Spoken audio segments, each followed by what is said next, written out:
A long time ago, before the world was as it was, there was no night, only day.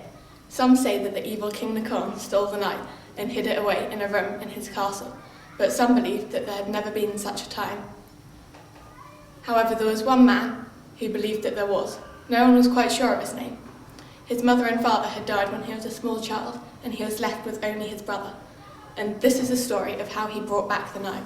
In the kingdom, on the moors, is where the man was born, they say, and was there he began his quest to bring about the end of day.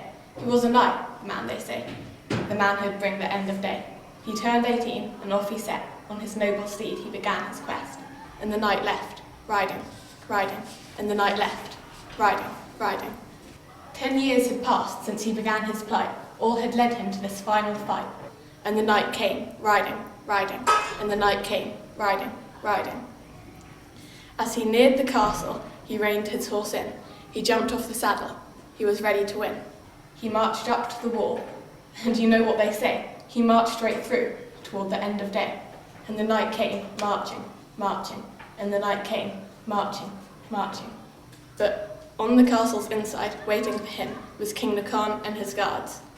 They were ready for him, and the knight was dragged, screaming, screaming, and the knight was dragged, screaming, screaming. He was chained up by his wrists in the dungeon for what we'd now call a week. He was given no food or water, uncomfortable and unable to sleep. The hours came crawling, and hunger. The day dragged, sprawling, and hunger. And the night was weeping, weeping, and the night was weeping, weeping. The knight thought all was lost. He sank into despair. He saw his brother outside his cell, and the knight began to stare. How? What? Why? He stammered. To help, the brother replied. And with that he freed and fed him with all the food and water he could find.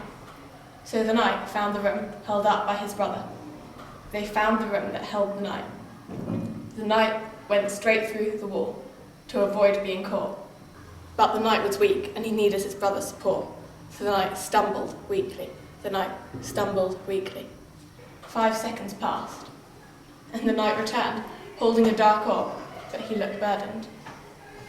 For the night to return, he said solemnly, blood needs to be spilled on the orb. Someone must be killed. It should be Nacorn, the knight went on. This is all his fault, but to kill him is impossible. Then his speech came to a halt. His brother stood behind the knight. The brother drew his sword. The brother stabbed the knight and covered the wound with the orb. And the knight sank, screaming. And the knight sank, screaming. He had been killed by the only man to help him, the only man he had loved. Though he slay me, yet I trust in him. Though he slay me, yet I trust in him. With the knight's final words, the knight returned. The brother staggered away, relieved yet burdened. He had killed his own brother, the only family he had. It was for the greater good of the world, but it drove him mad. The knight's name was never certain. A Karin, some would say. It was a Karin who brought about the end of day.